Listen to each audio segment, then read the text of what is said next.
കൂടുതൽ വാർത്തകളും വീഡിയോകളും കാണാൻ ഈ ചാനൽ സബ്സ്ക്രൈബ് ചെയ്യുക. കൂടെ ബെൽ ബട്ടൺ അമർത്തുക. നമസ്കാരം.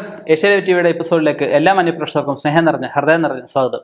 ഇന്നത്തെ നമ്മുടെ വിഷയം 1-ാം തീയതി, മലയാള മാസം 1-ാം തീയതിയാണ് ഉദ്ദേശിക്കുന്നത് കേട്ടോ. മലയാള മാസം 1-ാം തീയതി നമ്മൾ ഈ പറയുന്ന ലക്ഷണങ്ങൾ നമ്മുടെ അനുഭവത്തിൽ പോകുന്ന വഴിക്ക് കണ്ടു കഴിഞ്ഞാൽ മാസം മുഴുവൻ വളരെ ഗുണകരമായിരിക്കും. നമ്മൾ 1-ാം തീയതി സാധാരണ എണീക്കുന്നതിലും ഒരു അരമുക്കാൽ മണിക്കൂർ അല്ലെങ്കിൽ 1 മണിക്കൂർ മുമ്പെങ്കിലും നമ്മൾ നേരത്തെ എണീക്കണം. എണീറ്റ് അത് ഭൂമിയിൽ തൊട്ട് തലയ്ക്ക് വെച്ച് ഇവിടെ എണീക്കാനായിട്ട് എണീറ്റ് ഭഗവാന്മാരെയൊക്കെ പ്രാർത്ഥിക്കാം. നേരികളൊക്കെ കഴിഞ്ഞിട്ട് നമ്മൾ ഓഫീസിലേക്ക് അല്ല ജോലിക്ക് സ്ഥലത്തേക്ക് പോകുമ്പോൾ നമ്മൾ ആദ്യം ഏത് കാലാണ് ആദ്യം വെക്കുന്നത്, വലത്ത് കാലാണ് ഇടത്ത് കാലാണ്, അത് ആദ്യം ശ്രദ്ധിക്കണം. വലത്ത് കാലാണ് ആദ്യം. നമ്മൾ അങ്ങനെ ചിന്തിക്കരുത്, വെച്ചതിന് ശേഷം നമ്മൾ ചിന്തിക്കാവൂ. ആദ്യം വലത്ത് കാലാണ് വെക്കുന്നതെങ്കിൽ ഏറ്റവും നല്ലതായിട്ട് പറയപ്പെടാം. അപ്പോൾ നമ്മൾ ഇറങ്ങിക്കഴിഞ്ഞാൽ പുറകിൽ നിന്ന് ആരും വിളിക്കാൻ പാടില്ല. ഇറങ്ങി നമ്മൾ 2 അടി വെക്കുമ്പോൾ ഒന്ന് വാഹനത്തിലാവാം, അല്ലെങ്കിൽ എങ്ങനെയായാലും നമ്മൾ മുമ്പോട്ട് പോകുമ്പോൾ ആദ്യം ഏതെങ്കിലും ഇരുചക്ര വാഹനങ്ങൾ, സൈക്കിളാവാം, ബൈക്കാവാം, അങ്ങനെയുള്ള ഏതും ആവാം, ഇരുചക്ര വാഹനം നമ്മളൊക്കെ ഓപ്പോസിറ്റായിട്ട് വരുന്ന അവസ്ഥ വളരെ ഗുണകരമാണ്.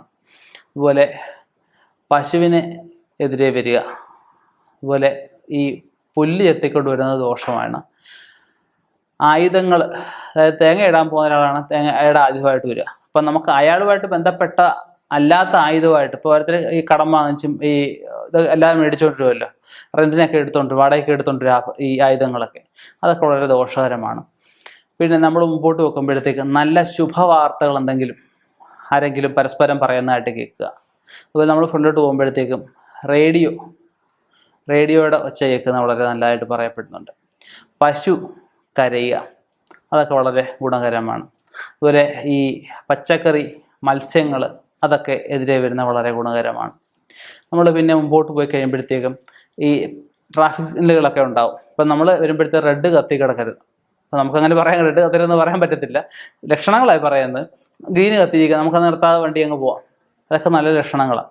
ഓഫീസിൽ ചെന്നാലും ആ ദിവസം ഫുൾ പോസിറ്റീവായിട്ട് നിൽക്കുക, പോസിറ്റീവ് കാര്യങ്ങൾ നമ്മളിലേക്ക് വരിക, പ്രൊമോഷൻ്റെ കാര്യങ്ങൾ, എന്തെങ്കിലുമൊക്കെ നല്ല നല്ല വാക്കുകൾ മാത്രം അന്നത്തെ ദിവസം കേൾക്കുക.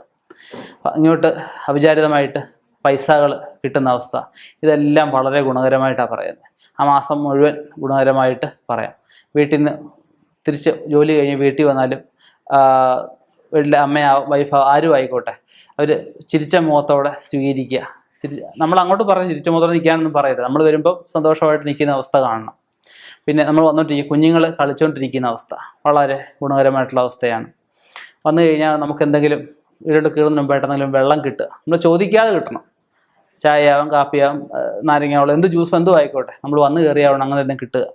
അതുപോലെ നമുക്ക് കൃത്യസമയത്ത് 1-ാം ദിവസം ഭക്ഷണം കഴിക്കുക. രാവിലത്തെ ആഹാരം 8 മണിക്കകമായിട്ട്, ഉച്ചക്കലത്തെ ആഹാരം 1 മണി 1:30 വൈകിട്ടത്തെ ആഹാരം ഒരു 7-8 മണിക്കകമായിട്ട്, കൃത്യസമയത്ത് ഭക്ഷണം, കൃത്യസമയത്ത് ഉറങ്ങാൻ പറ്റുക, ഇതെല്ലാം വളരെ ലക്ഷണശാസ്ത്ര പ്രകാരം വളരെ ഉത്തമമാണ്. അപ്പം ഇങ്ങനെ ആ ഒരു ദിവസം മുന്നോട്ട് പോയാൽ ആ മാസം മുഴുവൻ വളരെ മംഗളകരമായിരിക്കുമെന്നാണ് ലക്ഷണശാസ്ത്ര പ്രകാരം പറയാനാവുന്നത്.